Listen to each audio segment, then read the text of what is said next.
Olá, sou o professor Júlio César Santos. Estamos aqui para falar agora, no segundo bloco, gabaritando o direito civil.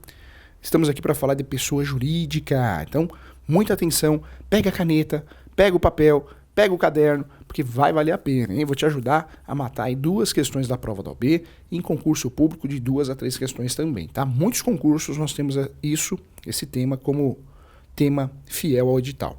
Então, presta atenção. O que é pessoa jurídica, professor?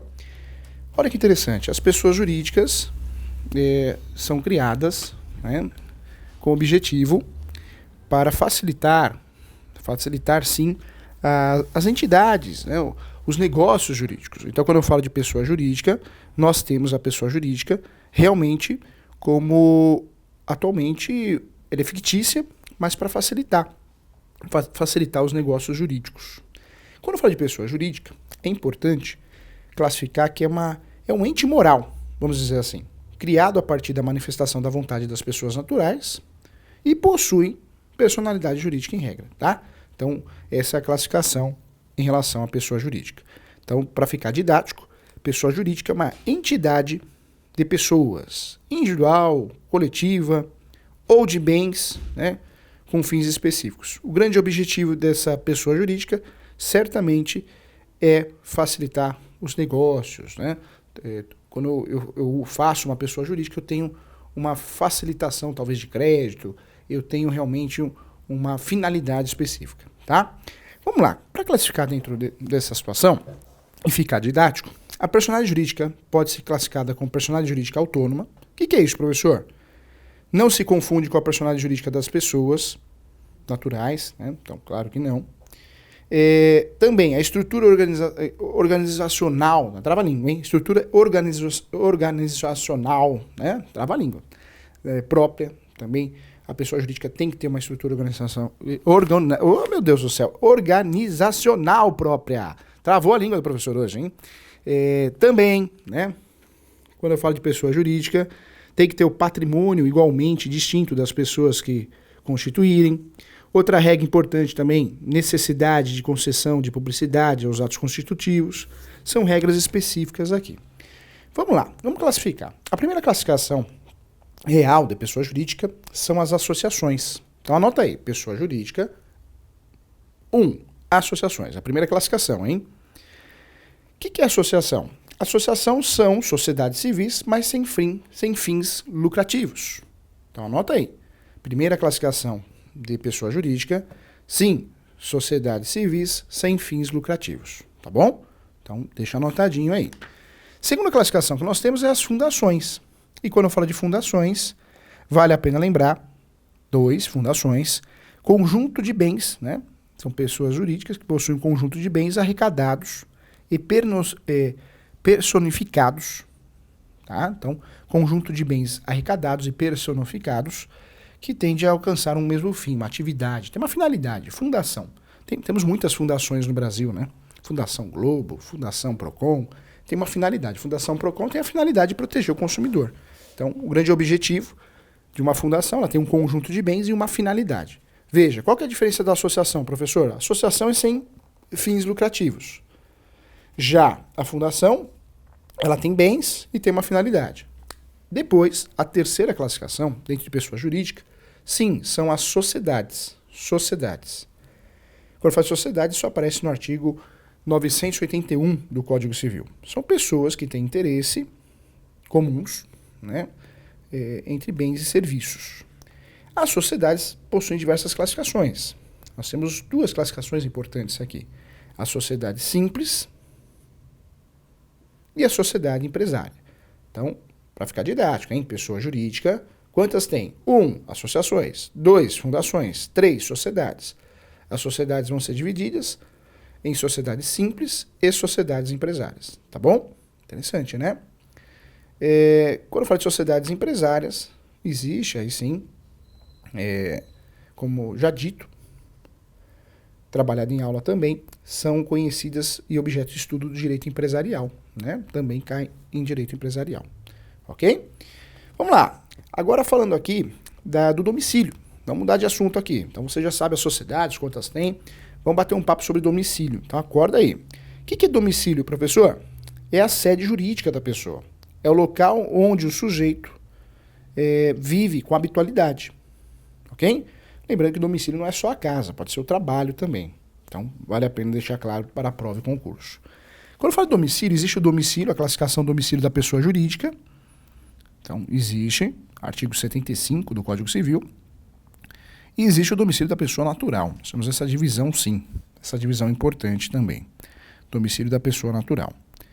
Lembra você que domicílio não é só onde a pessoa mora, reside, mas onde ela trabalha também, tá bom? Então é importante também o estudo do domicílio.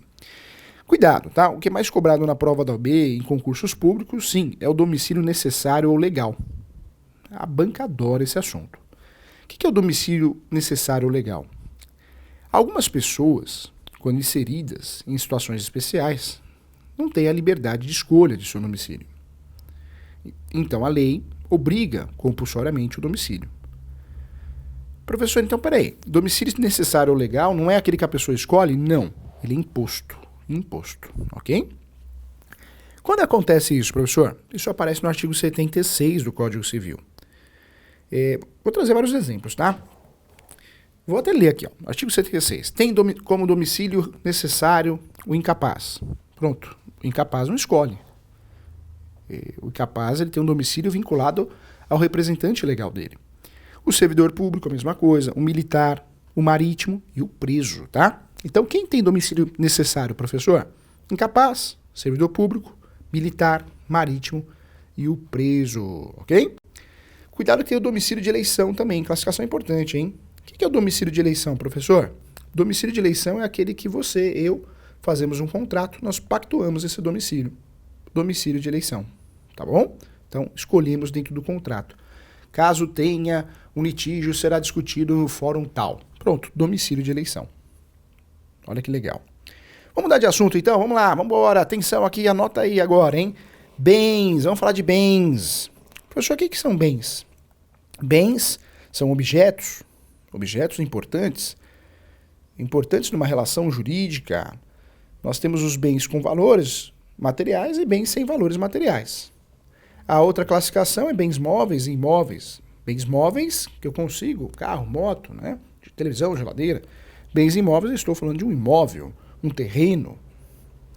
Existe outra classificação importante que são os bens reciprocamente considerados. Olha o nome aí, esse trava-língua aqui. Bens reciprocamente considerados. O que é isso, professor? Interessante, né? E é cobrado. Todas essas exceções são cobradas, né? Olha que interessante. Segundo o princípio da gravitação jurídica, anota aí, princípio da gravitação jurídica, popularmente conhecido como princípio do acessório, o bem principal, ou melhor, o bem acessório sempre segue o principal, ok? Então, o bem acessório sempre segue o principal. Então, nós temos aí esse estudo muito importante. Quando eu falo desse bem reciprocamente, né, considerados, desse trava-língua, eu estou falando dos bens acessórios, que vão seguir os bens principais. Então, fique atento. Uma porta. A porta na casa faz parte da casa. Ok? A janela. Então, fique atento, tá bom? Tranquilo, fácil, né? Fácil constatação. Existe a classificação dos bens fungíveis e infungíveis. Vale a pena lembrar que fungível são os móveis que podem ser substituídos por outros da mesma espécie e qualidade. Qualidade, quantidade. Infungível é o contrário, né? Um cavalo não é infungível, não dá para substituir um cavalo. Não dá para cortar o cavalo no meio, não é isso? Bens consumíveis e bens inconsumíveis. Bens consumíveis, sim, são bens que existe um desgaste com o seu uso, ok? Outra classificação importante são os bens divisíveis e os bens indivisíveis. O que são bens divisíveis? São aqueles que suportam a divisão. Dá para dividir e não vai perder um valor econômico. Indivisível, volto no cavalo aqui, não dá para cortar o cavalo no meio. Então, infungível e indivisível. Em regra, né? Se eu estou falando de um cavalo, aquele cavalo tal, conhecido, né? Tinha uma novela, o Boi Bandido, né? Lembra do Boi Bandido? Não sei se essa era dessa época. Então, importante também. Outra classificação que aparece também, os bens singulares, que são aqueles bens que, embora reunidos, se consideram por si só, independente dos demais. E tem os bens coletivos. São aqueles bens que precisam do agrupamento para serem reconhecidos como bens. Então, também interessante essa classificação, tá bom? Então, Simples, né? Simples, mas muito cobrado na prova. Quero tratar com você agora sobre o negócio jurídico. Negócio jurídico, então é importante aí, acorda aí, vamos lá. Quando eu falo de negócio jurídico, vale a pena a gente partir do começo. Então vamos falar de fatos jurídicos. Anota no seu caderno fatos jurídicos, para chegar no negócio jurídico. Quando eu falo de fatos jurídicos, o que é isso, professor? Fatos jurídicos. É um acontecimento, um evento que deriva de um comportamento humano. Fato jurídico é isso. É um acontecimento, um evento que deriva de um comportamento humano. Olha que interessante. Este comportamento humano se torna um fato jurídico quando repercute na ciência jurídica. Ok? Então, é um comportamento humano, fato jurídico. Existem classificações dos fatos jurídicos, segundo a doutrina. Isso é cobrado em prova. Nós temos os fatos jurídicos ilícitos. São aqueles fatos que, de alguma forma, vão violar o sistema jurídico, a ordem jurídica, as normas jurídicas, ok? Ilícitos. Existem também os fatos jurídicos, chamados de fatos jurídicos ilícitos subjetivos. Classificação também cobrada nas provas. Esse fato jurídico ilícito subjetivo, ele gera um dano que é o elemento do ato ilícito de natureza subjetiva do direito civil, ok? Aí aparece aquele artigo tão famoso, 186, aquele por ação, omissão, voluntária, negligência, imprudência, né, causar dano a outra. Lembra desse artigo? Então é aí. Ocorreu um ato ilícito subjetivo, tá bom? Porque gera direito à indenização. Outra classificação que é cobrada em prova é o atos ilícitos objetivos.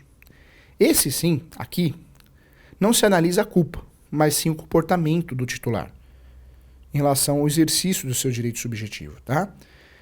Aqui não analisa se tem ou não culpa, ok? Nos atos ilícitos objetivos, tá bom? Outra classificação importante são os fatos lícitos. Os fatos lícitos, claro, são aqueles que não são contrários à lei, ok?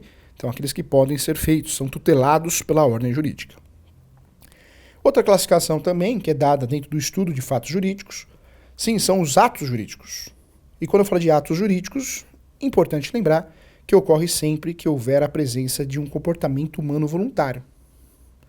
Então, tem um comportamento humano voluntário, é um ato jurídico, não é um fato jurídico. Tá bom? Tranquilo, né? Para finalizar aqui, existe a classificação dos atos-fatos. Pode ser cobrado na prova da OAB, em concurso público também. O que são esses atos-fatos? Ocorrem sempre que há um comportamento humano, independentemente da presença da vontade humana. Então, existe um comportamento humano, independentemente da vontade humana, isso é chamado de atos-fatos, ok? A lei não importa se é voluntário ou com a voluntariedade da conduta do agente, tá? Dá um exemplo, professor, de um atos-fatos. Vamos lá, quer ver? Descoberto conforme artigo 1233, a prescrição e a decadência. Então, é um atos-fatos, ok? Tranquilo, né? Deixa de lado os fatos jurídicos, vamos agora tratar dos negócios jurídicos, ou negócio jurídico, ok? Para ficar fácil. O que interessa no negócio jurídico? Negócio jurídico é a vontade do particular mais a vontade do Estado. Então, anota aí. Negócio jurídico igual vontade do particular mais vontade do Estado. Fica didático assim. Para que exista um negócio jurídico, tem que ter existência, validade e eficácia. Anota aí. Existência, validade e eficácia. Isso é conhecido como plano de existência da validade e da eficácia. É a chamada escada... Lembra da escada, não sei se você vai lembrar, ponteana? Escada ponteana, você lembra disso? Professor, não lembro, então é melhor ainda, você vai aprender então. Escada ponteana foi criada no Brasil, foi trazida pelo Pontes de Miranda. Isso é cobrado demais no concurso público. Negócio jurídico, existe uma escadinha. Existência, validade e eficácia. Primeiro degrau, existência. Segundo, validade. Terceiro degrau, eficácia. Ok? Isso é muito cobrado nos concursos, né? Concursos de alto nível. E na prova da OAB também. É um assunto teórico, né? Então, fique ligado nisso. Para praticar negócio jurídico, o agente tem que ser capaz. Artigo 3º, artigo 5º. Então, isso é importante. Também vale a pena lembrar. A vontade também tem que ser livre e consciente. Também importante. E o bem, o objeto do negócio tem que ser lícito, né? Então, classificação importante também, tá? Dentro desse estudo também, quero falar com você sobre os requisitos da validade, tá? Então, os requisitos da validade são estabelecidos, inclusive, no artigo 104. Quais são os requisitos, professor, da validade, requisitos gerais de validade do negócio jurídico? Então, atenção aqui. Como que aplica isso? Contrato, testamento, casamento, é tudo negócio jurídico. A lei regulamenta cada negócio.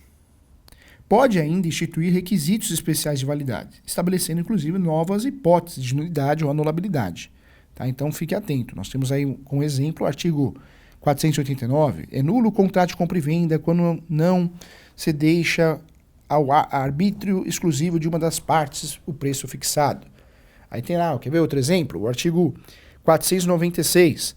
É anulável a venda de ascendente a descendente, salvo-se os outros descendentes e o cônjuge do alienante expressamente houver consentido, o consentimento. Então, nós temos vários artigos que a lei classifica como nulo, anulável, o negócio jurídico. Quando eu falo desses requisitos de capacidade, eu volto a falar. Nós temos aí, sim, a estrutura do negócio, a estrutura dos negócios jurídicos, que devem respeitar esses requisitos de validade. Cuidado, tá? Uma dica que eu vou dar também, não confunda a nulidade com a anulabilidade. A nulidade aparece no artigo 166. A anulabilidade no 171. 171 lá no Código Penal é estelionatário, não é isso? 171 aqui é a anulabilidade, tá? Não vai confundir, não. Nulidade, viola interesses públicos. Já a anulabilidade viola interesses privados. Guarda isso. A nulidade, ela pode ser alegada pelo interessado, pelo MP, pelo juiz de ofício. Já a anulabilidade, somente a parte interessada pode suscitar. Outra questão importante, na nulidade, não vai ocorrer, não convalescem, pelo decurso do tempo. Não tem prescrição. Já na anulabilidade tem. Nós temos aí 4 anos no que diz respeito aos negócios jurídicos. A nulidade, olha que interessante, é uma ação declaratória para pedir o reconhecimento. Já a anulabilidade é uma ação desconstitutiva ou constitutiva negativa. Também muito importante, tá bom? Temas importantes aqui nós estamos falando, hein? Importante mesmo. Vamos lá, vamos mudar de assunto aqui. Quero falar com você de prescrição e decadência, tá? Quando eu falo de prescrição e decadência, todo mundo sabe o que é, tem noção do que é, mas na hora da prova da OAB, concurso público, erra, né? Engraçado. Então vamos lá. A distinção entre prescrição e decadência ela é feita corretamente no Código Civil. Porém, sabe o que acontece? Antes de proceder à diferença, é importante esclarecer os elementos comuns entre um instituto e outro, para ficar mais fácil. Então vamos lá. Existe aí nessa classificação de prescrição e decadência a conduta omissiva, que é o comportamento humano, que poderá ser voluntário ou não. O decurso do tempo, que é o fato na natureza, e ainda necessidade de pacificação social. Ok? Fica mais fácil de entender a partir desses conceitos. Vamos guardar assim, prescrição você perde o direito da ação processual. Decadência você perdeu o direito propriamente dito, direito material. Fica mais fácil assim de levar para a prova. Tá? Lembrando que prescrição, nós temos no artigo 206 do Código Civil, várias prescrições. Mas tem a prescrição da relação de consumo, Lei 8.078, 5 anos. Então acorda aí, tá bom? Sempre cobrado em prova da OAB. Finalizamos aqui então essa parte introdutória. A partir daqui, o assunto é a parte especial, que começa com os direitos e as obrigações. Legal, né? Eu espero você então no terceiro bloco para falar de direitos e das obrigações. Um grande abraço, professor Júlio. Tchau!